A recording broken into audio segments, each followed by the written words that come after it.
दोस्तों नमस्कार, कैसे हैं आप सब। उम्मीद है आप सभी लोग अच्छे हैं और आप सबों की प्रिपरेशन बहुत अच्छे तरीके से हो रही है। इस श्रृंखला के तहत यानी कि डेली करंट अफेयर्स की इस सीरीज को, इस कड़ी को आगे बढ़ाते हुए आज की इस क्लास में हम देखेंगे 4 नवंबर 2025 से संबंधित करंट अफेयर्स के प्रश्नों को, जिसमें बिहार राष्ट्रीय और अंतर्राष्ट्रीय खबरों का संपूर्ण संकलन होगा और बिहार के प्रतियोगी परीक्षाओं को लेकर तमाम जानकारी हमेशा की तरह यहाँ पर विस्तृत तौर पर मैं आपको देने वाला हूँ। तो पूरे क्लास को आप सभी लोग ध्यान से देखिएगा। अगर आप पहली बार इस सीरीज से जुड़े हैं तो भरोसा रखिए, ये आपके लिए जो आपकी खोज है बिहार के प्रतियोगी परीक्षाओं को लेकर करंट अफेयर्स की, वो यहाँ पर समाप्त हो जाएगी। पहले आप इस वीडियो को देखिए। पिछले क्लास में एक प्रश्न मैंने आपसे पूछा था। तो बेसिकली ये प्रश्न था कि हाल ही में देश के नवीनतम रामसर स्थल के रूप में किस झील को मान्यता दी गई है, जो बेसिकली बिहार के कटिहार जिले में स्थित है। इंपॉर्टेंट प्रश्न है और इसका राइट आंसर होगा गोगाबिल, जो बिहार के कटिहार में है। और इसके साथ ही ये प्रश्न अराइज हो जाता है कि बिहार में अब रामसर स्थलों की संख्या बढ़कर 6 हो गई है और पूरे भारत में सबसे अधिक तो तमिलनाडु में है। लेकिन अगर संख्या के आधार पर देखें तो तीसरे स्थान पर राज्यों की श्रेणी में अपना बिहार है रामसर स्थल की संख्या के मामले में। एक बात और, जो 6 रामसर स्थल है बिहार का, वो कौन कौन सा है, कब मान्यता दिया गया, ये तो बहुत इंपॉर्टेंट है ना। तो पहला है कांवर झील, जो बेगूसराय का है, 2020 में मान्यता दिया गया। फिर उसके बाद 2024 में 5 जून को पर्यावरण दिवस के अवसर पर नागी और नकटी पक्षी अभ्यारण्य, जो जमुई से संबंधित है, उसको मान्यता दिया गया। फिर उसके बाद सितंबर 2025 में, इसी साल, आपको ध्यान रखना, बक्सर जिले का जो गोकुल जलाशय है उसको, और पश्चिमी चंपारण का जो उदयपुर झील है, इन दोनों को, और इसके साथ ही अभी गोगाबिल झील जो कटिहार से बेसिकली संबंधित है। तो कुल 6 स्थल को रामसर साइट्स, या फिर आप बोल सकते हैं वैश्विक स्तर का एक आर्द्रभूमि साइट्स के रूप में घोषित किया गया है। तो इतनी जानकारी बेसिकली यहां से आपको ध्यान रखना है। अब फिलहाल सेशन की शुरुआत करते हैं पहले प्रश्न से, लेकिन ध्यान रखिएगा पुनः से वही बात, अगर मंथली करंट अफेयर्स को आप लोग नहीं देख रहे हैं तो ये बिहार स्पेशल का मंथली करंट अफेयर्स जरूर देखिएगा, काफी बेनिफिट यहां से आपको मिलेगा। अब सीधे प्रश्न पे आते हैं। पहला प्रश्न आपके बीच है, सोनपुर मेला, जिसे हरिहर क्षेत्र मेला या फिर छत्तर मेला, स्थानीय लोग यहाँ के इसे छत्तर मेला कहते हैं, तो ये भी कहा जाता है, छत्तर मेला भी कहा जाता है, कहाँ पर आयोजित होता है। अब सवाल थोड़ा कठिन है वैसे लोगों के लिए जो नहीं जानते हैं। बेसिकली यहाँ पर जो प्रश्न आपके समक्ष है, थोड़ा सा हल्का, तो ये थोड़ा टफ किया गया है, ज्यादा तो नहीं लेकिन थोड़ा सा टफ किया गया है। यहाँ पर ध्यान देने वाली बात यह है कि जो सोनपुर मेला है बेसिकली सारण जिले में ये लगता है, मतलब यहीं पर आयोजित होता है। एक पशु मेला है और ऐसा कहा जाता है कि विश्व का सबसे बड़ा पशु मेला है। अभी हम चर्चा करेंगे, लेकिन आगे लिखा गया कि सारण जिले में गंगा और गंडक नदी के संगम पर ये आयोजित होता है। यही तो हमसे पूछा गया था कि कहाँ आयोजित होता है। क्लियर है, विकल्प नंबर बी इस प्रश्न का राइट आंसर यहां पर होगा। आइए संबंधित तथ्यों को देखते हैं, चीजों को समझते हैं। बिहार के सारण जिले, बेसिकली बिहार में 9 प्रमंडल है, उसमें भी जो सारण जिले की हम बात कर रहे हैं, सारण जिला तो है लेकिन बिहार में एक प्रमंडल भी है जिसके अंतर्गत 3 जिले आते हैं, सारण, सिवान और गोपालगंज। अभी नवीनतम कुछ वर्षों की डेटा की बात करें तो सर्वाधिक जो पासपोर्ट बनता है वो सारण जिले में, विदेश जाने को लेकर जो पासपोर्ट बनाया जाता है, इसमें सारण जिला आगे है, सारण, सिवान, गोपालगंज, इसमें 3 जिले आते हैं। सारण जिला नहीं बल्कि प्रमंडल आगे है जिसमें 3 जिले आते हैं, सारण, सिवान और गोपालगंज। तो सारण जिले में ही गंगा और गंडक नदी के खास करके यहाँ पर संगम पर यह मेला का आयोजन होता है, सोनपुर मेला, जिसे मतलब पूरी दुनिया इस नाम से जानती है और विश्व के सबसे पुराने और प्रसिद्ध यानी कि फेमस है ये पूरी दुनिया में। ठीक है, तो ये मेला को हरिहर क्षेत्र मेला के भी नाम से जाना जाता है। हालांकि यहाँ के जो इस क्षेत्र के लोग, मतलब मेला जहाँ पर लगता है, स्थानीय लोग छत्तर मेला भी कहते हैं। देखिए यहाँ पर हमने वो चीज़ों को लिखा भी है, प्रश्न में भी हमने शामिल किया था। यह मेला अपनी पशु हाट यानी कि ये सबसे बड़ा पशु मेला है, यानी कि एनिमल फेयर, धार्मिक आस्था और सांस्कृतिक परंपरा के लिए पूरी दुनिया में प्रसिद्धि पाई है या फिर प्रसिद्ध है। कि ये इतना एकदम आसान है, ये सभी लोग बच्चा बच्चा जानता है। अब सोनपुर मेला के बारे में कुछ बातें ये ध्यान रखिएगा कि एशिया का सबसे बड़ा पशु मेला माना जाता है, जहां पर हजारों की संख्या में पर्यटक, व्यापारी और श्रद्धालु एकत्रित होते हैं। इस वर्ष 9 नवंबर से लेकर 10 दिसंबर 2025 तक ये संचालित होगा। अच्छा, मैं भी एक बार यहाँ गया हुआ था इस मेले में, आप लोग भी विजिट कीजिएगा। अब यहाँ पर एक जानकारी आपको दे दूं इस मेले की शुरुआत को लेकर। इतिहासकारों की जो एक प्रकार से मान्यता है वो ये है कि ईसा पूर्व 4वीं शताब्दी में चंद्रगुप्त मौर्य, जो मौर्य वंश के सम्राट हुए, जिन्होंने अपने एक प्रकार से सलाहकार बोल सकते हैं या फिर सहयोगी बोल सकते हैं, जो कौटिल्य या फिर चाणक्य, उनकी सहायता से जो नंद वंश का जो अंतिम शासक था घनानंद, जो सिकंदर के समकालीन था, तो उनको पराजित करते हुए 322 ईसा पूर्व में उन्होंने मौर्य वंश की स्थापना किया था। तो बेसिकली ये कहा जाता है कि इन्हीं के शासनकाल में ये मेला अस्तित्व में आया था। अब इस मेले को लेकर एक बात समझिएगा कि पहले बेसिकली ये धार्मिक आस्था, पशु हाट और सांस्कृतिक परंपरा के लिए प्रसिद्ध था। लेकिन कुछ समय में देखा गया है, मतलब कालांतर में ये देखा जा रहा है कि यहाँ पर इस मेले में मतलब कुछ अलग ही प्रकार के मतलब ये आयोजन होता है। जैसे कि उदाहरण के लिए शोभा सम्राट थिएटर का आपने नाम सुना होगा। बहुत अधिक मात्रा में यहाँ पर वो उस प्रकार का थिएटर होता है। थिएटर मतलब अच्छा, जिस थिएटर की हम बात कर रहे हैं, आई होप वो आप समझ रहे हैं। तो बेसिकली इसका रूप लेता जा रहा है। जब भी शोभा सम्राट थिएटर की बात करेंगे तो सोनपुर मेला का नाम जरूर दिमाग में आएगा। तो बेसिकली इन बातों को यहाँ से आपको ध्यान रखना है, जो महत्वपूर्ण जानकारी हमने फिलहाल आपको दिया है। चलिए आते हैं अगले प्रश्न पे। हालिया आयोजित आईसीसी महिला विश्व कप, ये क्रिकेट महिला यानी कि एक दिवसीय अर्थात वनडे क्रिकेट की हम बात कर रहे हैं।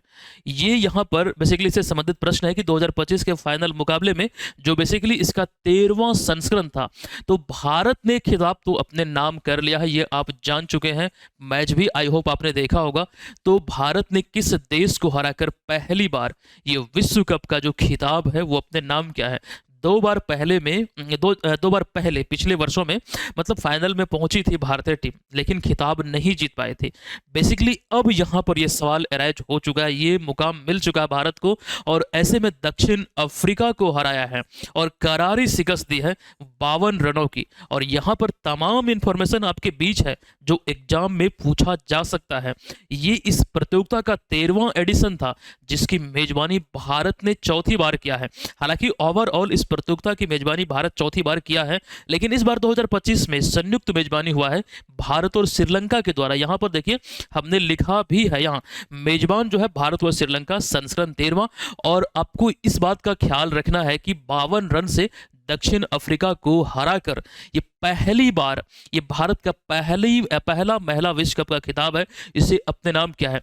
हालांकि इससे पहले 2 बार भारत फाइनल में पहुंची है, लेकिन ऑस्ट्रेलिया और इंग्लैंड के हाथों करारी शिकस्त मिली 2005 और 2017 में। ये फाइनल तक का जो सफर था भारत का महिला टीम का एक दिवसीय क्रिकेट विश्व कप में, ये मतलब हुआ था, लेकिन वो रुक गया फाइनल में। और उस समय की बात करें तो करारी शिकस्त ऑस्ट्रेलिया, जो कि इस प्रतियोगिता की सबसे सफल टीम है, जो 7 बार इस खिताब को अपने नाम किया है, इंग्लैंड 4 बार किया है, तो यहां पर करारी शिकस्त मिली थी। अब विश्व कप, महिला क्रिकेट विश्व कप की शुरुआत की बात करें तो वर्ष 1973 में हुई थी, ऑस्ट्रेलिया विजेता बने थे।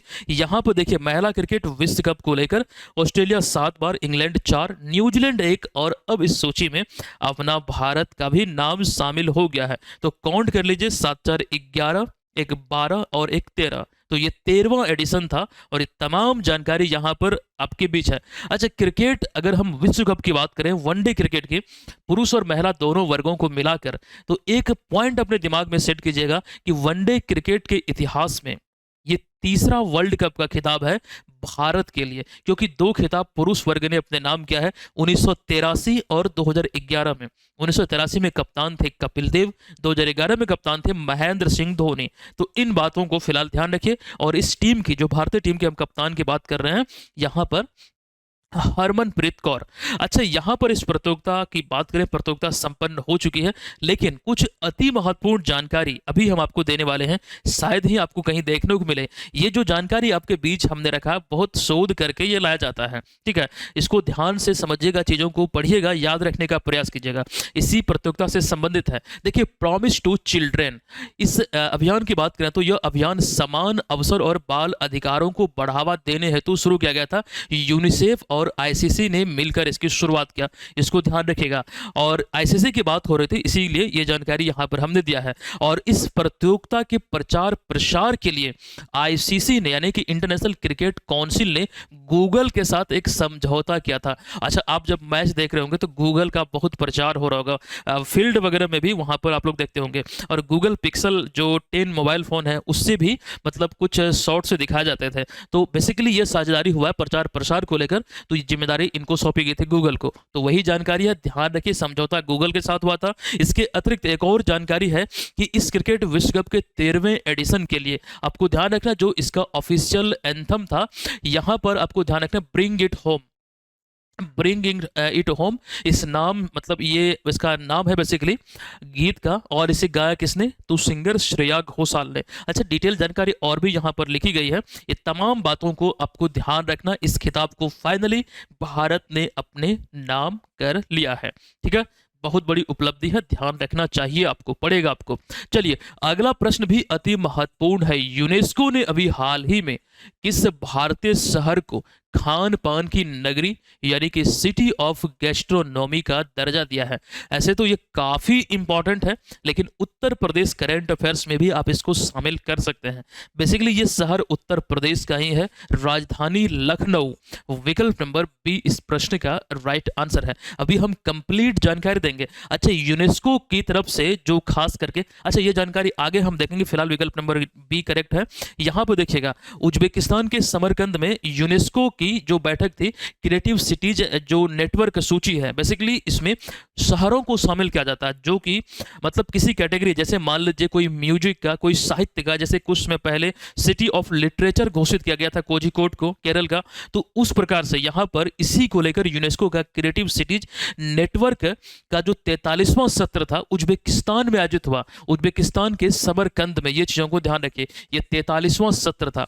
यहाँ पर लखनऊ को बेसिकली उत्तर प्रदेश की राजधानी लखनऊ को सिटी ऑफ गैस्ट्रोनॉमी के रूप में घोषित किया गया है। अच्छा, ये दूसरा शहर है भारत का। इससे पहले यह सम्मान 2019 में इस कैटेगरी में, सिटी ऑफ गैस्ट्रोनॉमी, इस कैटेगरी में हैदराबाद को मिल चुका है। इतना क्लियर है। खान पान को लेकर बेसिकली यह मान्यता लखनऊ की प्रसिद्ध अवधी पाक शैली, कबाब, बिरयानी और मिठाइयों की समृद्ध परंपरा के कारण दी गई है। तो ये चीज़ों को यहाँ पर आपको ध्यान रखना है। यूनेस्को क्रिएटिव सिटीज नेटवर्क की जो स्थापना है, क्योंकि ये चीज़ें खबरों में है तो ये जरूर ध्यान रखिए, स्थापना 2004 में हुई थी। कब हुई थी? 2004 में। अब ये 9वां शहर है जो इसमें शामिल हुआ है। लखनऊ जो है इस सूची में शामिल होने वाला भारत का 9वां शहर है। आइए कंप्लीट जानकारी हम यहाँ पर देखते हैं, जो 9 शहर है वो कौन कौन से हैं और किस किस कैटेगरी में। देखिए, सबसे पहले जयपुर 2015 में इसमें शामिल हुआ था शिल्प और लोक कला के लिए, मतलब इस शहर के रूप में। और दूसरा वाराणसी यानी कि सिटी ऑफ म्यूजिक के रूप में, फिर चेन्नई ये भी म्यूजिक के रूप में, फिर Mumbai film, city of film, फिर उसके बाद हैदराबाद व्यंजन कला यानी कि गैस्ट्रोनॉमी, सिटी ऑफ गैस्ट्रोनॉमी, फिर श्रीनगर शिल्प और लोक कला, और उसके बाद ग्वालियर ये फिर संगीत के लिए, फिर कोझिकोड सिटी ऑफ लिटरेचर, अभी जो हम चर्चा कर रहे थे 2023 में, ये जानकारी हमने डिटेल में आपको पढ़ाया हुआ है। फिर लखनऊ अभी हाल ही में व्यंजन कला यानी कि सिटी ऑफ गैस्ट्रोनॉमी। तो ये चीज़ें यहाँ पर देखिए जानकारी स्वरूप हमने लिखा भी है। तो तमाम बातों को आप इसका स्क्रीनशॉट ले लीजिए। हालांकि ये इतनी इंपॉर्टेंट है कि मुझे लगता है कि प्रश्न बनना स्वाभाविक है। तो बना बनाया नोट्स आपको एप्लीकेशन पे मिल रहा है। बीएम ऑनलाइन लर्निंग एप्लीकेशन को डाउनलोड कीजिए, वहां पर सारा नोट्स आपको मिल जाएगा। या फिर अगर आप चाहे तो वीडियो के डिस्क्रिप्शन में भी पिछले 2 साल के करंट अफेयर्स का पीडीएफ का लिंक दिया गया, आप वहां से भी ले सकते हैं। लेकिन जो लोग कोर्स लेना चाहते हैं, कोर्स में क्या होगा कि अगले 1 साल तक आपको मटेरियल मिलता रहेगा, पिछला सारा आपको फ्री में मिल जाएगा। ऑनलाइन टेस्ट, क्विज और बहुत सारे यानी करंट अफेयर्स की जो संपूर्ण कवरेज है बिहार के आगामी सभी प्रतियोगी परीक्षाओं को लेकर, ये विजेता बैच आपका कंप्लीट कर देगा। कोई शिकायत नहीं होगी, हजारों लोग इसमें जुड़े हुए हैं। आप इस कूपन कोड का अभी जाके इस्तेमाल कीजिए। अगर नए छात्र हैं, पहली बार एप्लीकेशन डाउनलोड कर रहे हैं, तो कूपन कोड अप्लाई करके 15% का फ्लैट डिस्काउंट पा सकते हैं। ₹1 प्रतिदिन चार्ज से भी ये कम है। यहाँ पर आप देख सकते हैं 15% डिस्काउंट मिलेगा, केवल 310 रुपये में ये चीज़ें आपको मिल जाएगी। पिछला सारा निःशुल्क रहेगा, जिस तिथि को आप ज्वाइन करेंगे तब से अगले 1 साल तक ये पुनः से आपको मिलता रहेगा, जिसमें मंथली, डेली, ईयरली ये सारे करंट अफेयर्स के नोट्स होंगे।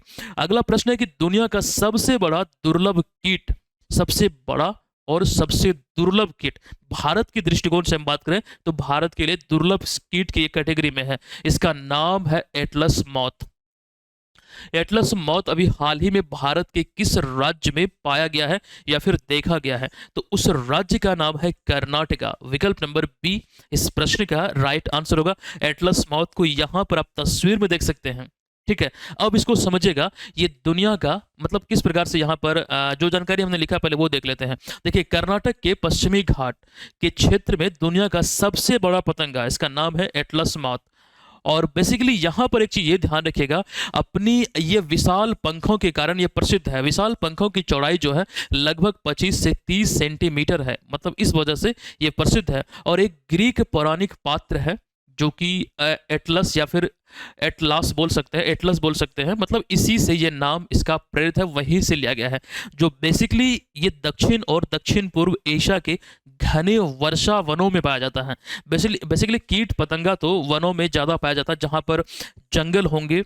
गांव देहात में भी देखते होंगे जहाँ जंगल आदि होता है, थोड़ा बहुत भी रात्रि के समय में कीट पतंगा ज़्यादा आपको देखने को मिलता है। और ये भी बेसिकली रात्रि के ही समय निकलता है। यहाँ पर हमने लिखा भी है, ये रात्रिचर होता है और जीवन काल महज 5 से 7 दिन का होता है। आपको जानकर आश्चर्य होगा कि अपने जीवन काल में भोजन नहीं करता है। जब ये लार्वा के रूप में होता है, एक पत्ते के रूप में इसके माता पिता छोड़ देते हैं, और जो संचित ऊर्जा होती है एक जीव के रूप में, वो अपनी संचित ऊर्जा का एक प्रकार से इस्तेमाल करते हैं और ये 5 से 7 दिन में मर जाते हैं। इसी दौरान ये प्रजनन भी करते हैं। यहाँ पर वो चीज़ों का जिक्र हमने किया है कि प्रजनन के बाद मादा और नर दोनों पतंगे जो हैं वो मर जाते हैं। बेसिकली संभोग के तुरंत बाद नर जो पतंगा होता है वो मर जाता है, लेकिन मादा जो होती है वो अंडा देने के बाद वो भी मर जाती है। तो 5 से 7 दिन का इसका जीवन काल होता है। तो इन बातों को ध्यान रखिएगा। बेसिकली इसमें कहा जाता है वैज्ञानिकों के द्वारा कि इसका कोई मुख नहीं होता है और पाचन तंत्र भी उतना मतलब होता नहीं है या फिर विकसित नहीं होता है।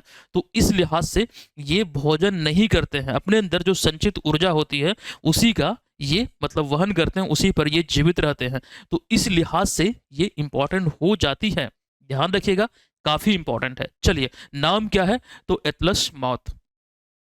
द लेसेंट की हालिया जारी रिपोर्ट के अनुसार भारत में वर्ष 2022 में मानव निर्मित PM 2.5 वायु प्रदूषण के कारण कितनी मौतें हुई है। देखिए, यहाँ पर PM 2.5 जो वायु प्रदूषण की हम बात कर रहे हैं, वायुमंडल में फैले हुए वैसे मतलब कण है जो बेसिकली कई प्रकार के प्रदूषण, जो आम अगर हम बोलचाल में बात करें, कहीं पर कोई मतलब कारखाना है, गाड़ी से निकलने वाले धुएं, लकड़ी जल रहा है, मतलब इस तरह की चीजें, छोटी छोटी चीजें, इस प्रकार की मतलब प्रदूषण होती है। और इतना छोटा कण होता है वायुमंडल में फैला हुआ, जो बेसिकली नग्न आंखों से भी देखा नहीं जाता है। और ये जानकर आपको आश्चर्य होगा, जो लेसेंट के भी हाल ही में रिपोर्ट आई है 2022 को लेकर, इसमें कहा गया है कि 17 लाख से अधिक मौत हुई है। तो यहाँ पर देखिए, और ये 17 लाख से अधिक जो मौत है वो केवल भारत को लेकर है।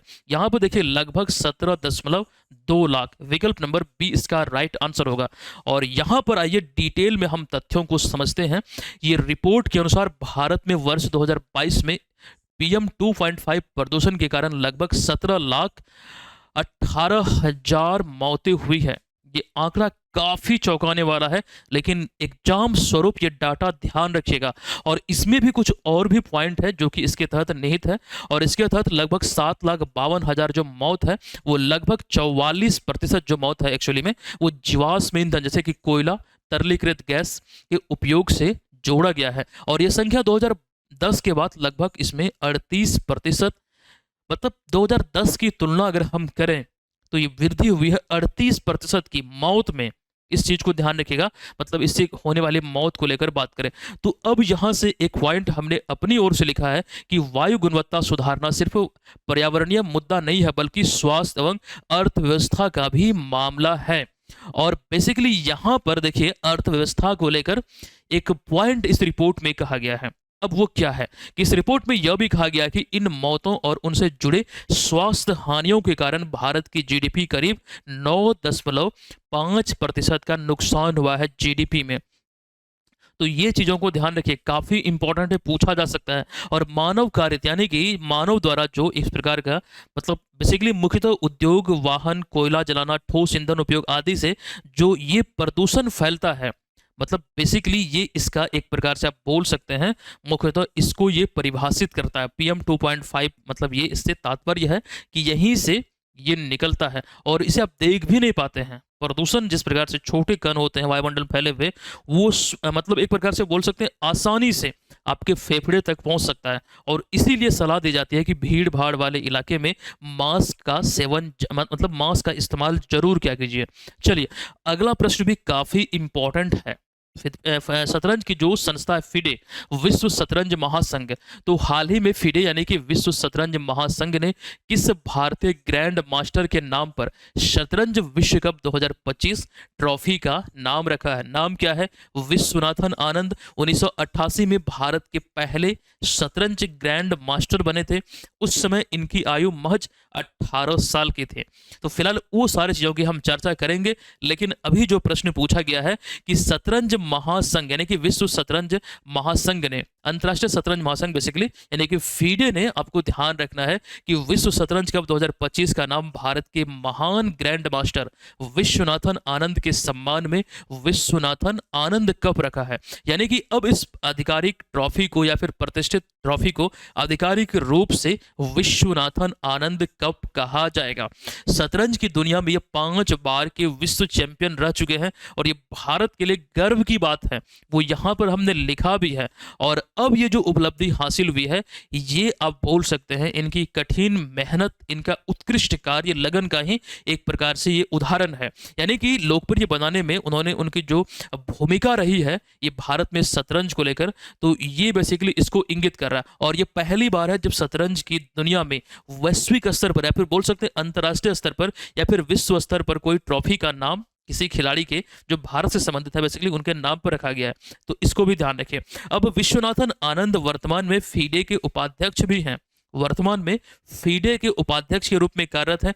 तमिलनाडु के रहने वाले हैं। 1988 में भारत के पहले ग्रैंड मास्टर बने थे और हमने अभी क्या बोला आपको कि 18 साल उस समय उनकी आयु थी। अब विश्वनाथन आनंद को तस्वीर में आप यहाँ पर देख सकते हैं। भारत सरकार ने उन्हें कई सम्मान से सम्मानित किया है। सम्मान में 1985 में अर्जुन पुरस्कार, 87 में पद्मश्री जो भारत का चौथा सर्वोच्च सम्मान है, फिर 1991-92 में राजीव गांधी खेल रत्न पुरस्कार, 2000 में पद्म भूषण से उन्हें सम्मानित किया गया और फाइनली 2007 में उन्हें पद्म विभूषण जो भारत का दूसरा सर्वोच्च सम्मान है वो उन्हें मिला। तो इन बातों को यहां पर आपको ध्यान रखना है।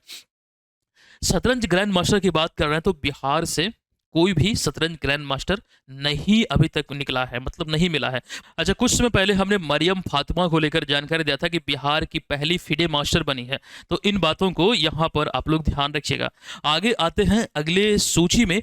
यहाँ पर ग्रैंड मास्टर की सूची है। भारत के नवीनतम ग्रैंड मास्टर की अगर हम बात करें तो वो कंप्लीट सूची आप यहाँ पर देख रहे हैं। अभी 89वें ग्रैंड मास्टर रोहित कृष्णा बने हैं, तमिलनाडु के हैं। एक विशेष जानकारी में ये आप ध्यान रखने का प्रयास कीजिएगा कि सर्वाधिक जो ग्रैंड मास्टर है, जिस प्रकार से रामसर स्थल को लेकर हमने क्या बोला सबसे अधिक तमिलनाडु में है, उसी प्रकार से सर्वाधिक ग्रैंड मास्टर जो बने हैं वो तमिलनाडु से ही बने हैं। ठीक है, अब यहां पर देखिएगा। अच्छा, मरियम फातिमा की जो हम बात कर रहे थे, मरियम फातिमा को सबसे पहले तस्वीर में आप इन्हें यहां पर देख लीजिए। ये है मरियम फातिमा। अब एक बात और, जो मरियम फातिमा की हम बात कर रहे थे, हमने क्या बोला, बिहार की पहली महिला फीडे मास्टर बनी है। बिहार के लिए ये शतरंज की दुनिया में एक बड़ा अवार्ड के रूप में देखा जा सकता है। इसको ध्यान रखिए, डिटेल में चर्चाएं हम कर चुके हैं आपके बीच और ये तमाम बिंदुओं को आपको ध्यान रखना है। एग्जाम में सारी चीज़ें पूछी जा सकती है और ये सारी चीज़ें जो अभी हमने आपको बोला है ये आपके एडीओ एग्जाम के दृष्टिकोण से भी काफ़ी इंपॉर्टेंट है। एडीओ की वैकेंसी बिहार में पहली बार आई है, बड़ी वैकेंसी है और ये गोल्डन समय है, ये आपको चूकना नहीं है। और हर हाल में यहाँ पर आपको एक सीट चाहिए और ये तभी पॉसिबल हो पाएगा जब आप औरों से बेहतर करेंगे। अगर आप डिजर्व करेंगे तो एक सीट यहाँ पर आपका एकदम रखा हुआ है। तो ये तमाम चीज़ें तभी पॉसिबल हो पाएगी जब प्रिपरेशन का आकलन, यानी कि युद्ध से पहले जब आप युद्ध की तैयारी को बेहतरीन तरीके से संचालित करेंगे तो सफलता आपकी कदम जरूर चूमेगी। और इसी दिशा में बीएम ऑनलाइन लर्निंग एप्लीकेशन पे एडीओ का टेस्ट सीरीज लॉन्च हुआ है। और इसमें आपको जानकारी हम दे दें कि टेस्ट सीरीज में पेपर 1, 2 और 3 ये तीनों पेपर का टेस्ट, फुल लेंथ टेस्ट आपको मिलेगा 50। और इसमें अभी रिसेंटली हिंदी और अंग्रेजी यानी कि पेपर 1 आपका जो है कंप्लीट अपडेट हो चुका है। आप लोग जाइए, प्रैक्टिस कीजिए, टेस्ट लगाइए, उसका सॉल्यूशन देखिए, कहाँ आपने गलती किया है, चीज़ों को समझिए। ये आपकी तैयारी का बेहतरीन तरीके से आकलन करेगा। और इस सप्ताह हम आपका पेपर 2 भी कंप्लीट कर देंगे। हमारी टीम लगी हुई है, इस सप्ताह आपका पेपर 2 भी कंप्लीट हो जाएगा। टेस्ट आपको लगातार मिल रहा है, मतलब यहां पर आपको बस क्या करना है, चीज़ों को अच्छे तरीके से एक समय निर्धारित कीजिए, आप प्रॉपर वे में टेस्ट देने बैठिए और अच्छी तरीके से टेस्ट दीजिए। और ये आप अपनी तैयारी का आकलन जो कर रहे हैं उसको एकदम से फील लीजिए कि हम एग्जाम हॉल में बैठे हुए हैं और एग्जाम दे रहे हैं, क्या स्कोर रहा मेरा, वो चीज़ों को एकदम समझिए, परखिए उसको, तभी जाके इसको ज्वाइन करने का फायदा आपको समझ में आएगा। और ऐसा गुणवत्तापूर्ण टेस्ट आपको कहीं नहीं मिलेगा। ये पूरे सिलेबस को हम यहाँ पर कवर कर रहे हैं और प्रैक्टिस के लिए, अतिरिक्त प्रैक्टिस के लिए 120 टेस्ट सब्जेक्ट वाइज भी हम आपको दे रहे हैं। और ये सभी प्रश्न जो है इसका अलग होगा और इसका प्रश्न अलग होगा। ये नहीं कि यही प्रश्न इसमें आपको देखने को मिलेगा, नहीं, ये तमाम प्रश्न अलग है और ये सभी प्रश्न प्रैक्टिस के लिए जो हमने तैयार किया है ये बिल्कुल अलग है। इसमें बिहार जीके और करंट अफेयर्स का भी टेस्ट शामिल है। तो ये केवल और केवल आपको मिलता है 299 रुपये में। और अगर पहली बार यहाँ पर हमसे जुड़े हैं तो इसको जरूर ले लीजिएगा, निश्चित तौर पर आपको भरपूर हेल्प होगा। चलिए सेशन में आगे बढ़ते हैं अगले प्रश्न पे कि निम्नलिखित कथनों पर विचार कीजिए। हमें पहले विचार करना है कि कांग्रेस नेता मोहम्मद अजहरुद्दीन ने हाल ही में तेलंगाना के मुख्यमंत्री रेवंत रेड्डी के मंत्रिमंडल में मंत्री पद की शपथ ली है। ये कथन यहाँ पर देखिए, मेरे विचार में तो ये सत्य है, हमने टिक मार दिया, सत्य है। मोहम्मद अजहरुद्दीन भारतीय क्रिकेट टीम के पूर्व कप्तान रह चुके हैं। जरूर नाम ये आपने सुना होगा, बिल्कुल ये कप्तान रहे हैं, तो ये भी सही है। तेलंगाना के मौजूदा राज्यपाल कौन है, तो जिष्णुदेव वर्मा है। विष्णुदेव नहीं बल्कि जिष्णुदेव वर्मा है। तो ये तीनों के तीनों यहाँ पर सत्य है। हमने विचार कर लिया कि तीनों सही है और प्रश्न को पढ़ते हैं। प्रश्न यहाँ पर क्या है, बेसिकली सही विकल्प का चुनाव करें। देख लीजिए तीनों विकल्प किसमें है, यहाँ पर सभी कथन सही है। तो विकल्प नंबर डी इस प्रश्न का राइट आंसर होगा। इतना मजा आ रहा है चीज़ों को जब इस प्रकार से आप पढ़ रहे हैं, तो इस प्रकार से तथ्यों को एकदम मतलब ध्यान में रखिएगा और एग्जाम में अगर पूछा जाए तो बड़ी आसानी से आप सॉल्व करके आ पाएंगे। अगला प्रश्न है कि विद्यार्थियों को इंटरनेट सुरक्षा और उत्तरदायी ऑनलाइन उपयोग के बारे में जागरूक करने के उद्देश्य से किस राज्य सरकार द्वारा साइबर जागो पहल की शुरुआत किया गया है। साइबर जागो पहल की शुरुआत अभी हाल ही में पंजाब पुलिस के द्वारा किया गया। अतः विकल्प नंबर कौन सा करेक्ट होगा, विकल्प नंबर सी यहां पर इस प्रश्न का राइट आंसर हो जाएगा। क्लियर है। अब वो चीजों का जिक्र यहां पर भी हमने आपके समक्ष किया है। और इसमें अगर हम बात करें साइबर जागो इनिशिएटिव की, तो Punjab police cyber crime cell द्वारा इसकी शुरुआत किया गया है। और यहां पर एक नारा भी दिया गया है, थिंक बिफोर यू क्लिक, यानी कि किसी भी अनचाहे लिंक पर अगर आप क्लिक कर रहे हैं तो उससे पहले एक बार जरूर सोचिएगा। साइबर फ्रॉड की जो घटनाएं हैं वो लगातार बढ़ रही हैं। और इस साल बिहार पुलिस सप्ताह का जो आयोजन हुआ, इसका थीम भी था साइबर सुरक्षा। ये हमने आपको पढ़ाया है। इस साल 2025 में बिहार पुलिस सप्ताह का जो आयोजन हुआ साइबर सुरक्षा विषय पर, यानी कि इसी थीम पर ये केंद्रित था। तो साइबर सुरक्षा एक बड़ी, एक प्रकार से आप बोल सकते हैं, अभी इस समय एक चिंता का विषय बना हुआ है। अभी कुछ समय पहले किसी ने मेरे नाम से इंस्टाग्राम पर एक फेक आईडी बनाया था। मेरे नाम से आपको 4 से 5 फेक आईडी आपको दिख जाएगा इंस्टाग्राम पे। तो वो लोग क्या करते हैं, हमारे जो रिलेटिव्स हैं, हमारे जो मित्र हैं, उनसे रुपया मांगते हैं, पैसा मांगते हैं। मुझे अर्जेंट जरूरत है 2000 के, 3000 के, 1 घंटे में वापस कर दूंगा। अच्छा, हद तो तब हो गई जब मेरे विद्यार्थियों को, यानी कि आप लोगों को, जो लोग हमें फॉलो करते हैं, तो उनको, मतलब वहाँ फॉलोवर लिस्ट में जाके उनको जाके मैसेज करने लगे। तो उन लोगों में से कुछ ने मैसेज किया कि सर आपको क्या जरूरत पड़ गई। तो इन सारी चीज़ों से बचिएगा। ऑनलाइन धोखाधड़ी इस समय एक बहुत बड़ी समस्या है। तो इसी से निपटने और लोगों को जागरूक करने का एक प्रकार से प्रयास है, इसीलिए साइबर जागो पहल शुरू किया गया है। अच्छा, बात हम बिहार पुलिस की कर रहे थे। इस समय बिहार पुलिस, अच्छा एक सेकंड, यहाँ पर देखिए, वर्तमान में बिहार पुलिस की अगर हम बात करें तो लगभग 3 लाख नहीं बल्कि 2.25 लाख के आसपास बोल सकते हैं, 2,27,000 या फिर 30 भी बोल लीजिए। अभी थोड़ा बहुत बढ़ा भी होगा, इंक्रीज क्या होगा। तो यहाँ पर बेसिकली इतने पुलिसकर्मी हैं बिहार में, लेकिन महिला पुलिसकर्मी लगभग 30,000 के आसपास हैं इस समय बिहार में। और ये जानकारी हम क्यों दे रहे हैं, ये लगातार ये हमने बताया है कि जो टाटा ट्रस्ट की एक रिपोर्ट है उसमें इस बात का खुलासा हुआ है। ये डेटा मत याद रखिए, ठीक है, लगभग में याद रखिएगा, एग्जैक्ट ध्यान में मत रखिए क्योंकि ये बदलता रहता है, ठीक है। तो टाटा ट्रस्ट की रिपोर्ट में ये कहा गया कि सबसे अधिक जो महिला पुलिसकर्मी है वो कहाँ पर है, तो सबसे अधिक महिला पुलिसकर्मी वो बिहार में है, और ये जानकारी आधिकारिक रिपोर्ट में कहा गया टाटा ट्रस्ट का। तो इस बात को ध्यान आपको रखना है। चलिए आगे आते हैं अगले प्रश्न पे कि चाइना और अमेरिका के बीच अभी हाल ही में एक समझौता हुआ है। अब देखिएगा समझौता क्या है। तो समझौते के अनुसार चाइना ने दुर्लभ पृथ्वी तत्वों यानी कि रेयर अर्थ एलिमेंट्स के निर्यात नियंत्रण को कितने समय के लिए निलंबित करने पर सहमति जताई है। यानी कि इसको रोक दिया गया था, निर्यात पर नियंत्रण स्थापित किया गया था, लेकिन अब इसको निलंबित करने का फैसला लिया है और अगले 1 साल तक के लिए। ये समझौता अभी हाल ही में हुआ है भारत और अमेरिका के मध्य। यहाँ पर तस्वीर के माध्यम से आप देख सकते हैं बेसिकली दोनों देशों के बीच जो टैरिफ वार चल रहा था, यहाँ पर हमने लिखा भी है कि टैरिफ मतलब जो कर है, मतलब जो वार चल रहा था, कभी ये बढ़ा दिया वो भी जवाब में बढ़ा दिया, तो इस प्रकार की चीज़ों से मतलब बहुत नुकसान हो रहा था। तो दोनों देशों ने नरमी दिखाई है। बेसिकली यहाँ पर उसी चीज़ का वर्णन है कि दोनों देशों के बीच एक महत्वपूर्ण व्यापार समझौता हुआ जिसमें चाइना ने अपने रेयर अर्थ एलिमेंट्स के निर्यात नियंत्रण को 1 वर्ष के लिए अब निलंबित कर दिया है। रेयर अर्थ एलिमेंट्स बेसिकली यहाँ पर आपको ध्यान रखना वे 17 धातु है, वे 17 एलिमेंट है जो मोबाइल, इलेक्ट्रॉनिक, वाहन, रॉकेट और मिसाइल तकनीक में अत्यंत आवश्यक है। और इसमें जो है एक प्रकार से आप बोल सकते हैं चाइना की एक प्रकार से भागीदारी ज़्यादा है, हिस्सेदारी ज़्यादा है। मतलब अगर हम तुलना करें तो अन्य देशों से, तो चाइना जो है दुनिया के लगभग 70% रेयर जो अर्थ एलिमेंट है इसका उत्पादन का नियंत्रण करता है। तो निर्भरता कहीं मतलब देशों की चाइना के ऊपर अधिक है, 70%, आप समझ रहे हैं। और अगर यहाँ पर चाइना ये सोच ले कि अब इसका निर्यात बंद किया जाए तो जो मार्केट है वो ठप पड़ सकता है कुछ समय के लिए। मतलब यहाँ पर इस चीज़ को ध्यान रखिएगा, वैश्विक बाजार पर नियंत्रण ये कर सकता है इस मामले में। तो अमेरिका ने भी इसके बदले में बेसिकली जो समझौता हुआ है तो अमेरिका की तरफ से टेक्नोलॉजी प्रतिबंध और टैरिफ जो है मतलब जो कर है उसको भी अस्थायी रूप से हटाया है। तो बेसिकली यहाँ पर एक समझौता जो है दोनों देशों के मध्य यही है कि अगले 1 साल के लिए जो नियंत्रण था, निर्यात नियंत्रण, इस पर इसको निलंबित किया गया है। चलिए अगला प्रश्न है कि भारत में 1 नवंबर को किन किन 5 राज्यों का स्थापना दिवस मनाया जाता है। अब ये सवाल में 5 राज्यों का नाम याद रखना अति आवश्यक है। अब ये 5 राज्य कौन कौन से, ध्यानपूर्वक सारे विकल्पों को आपको देखना पड़ेगा।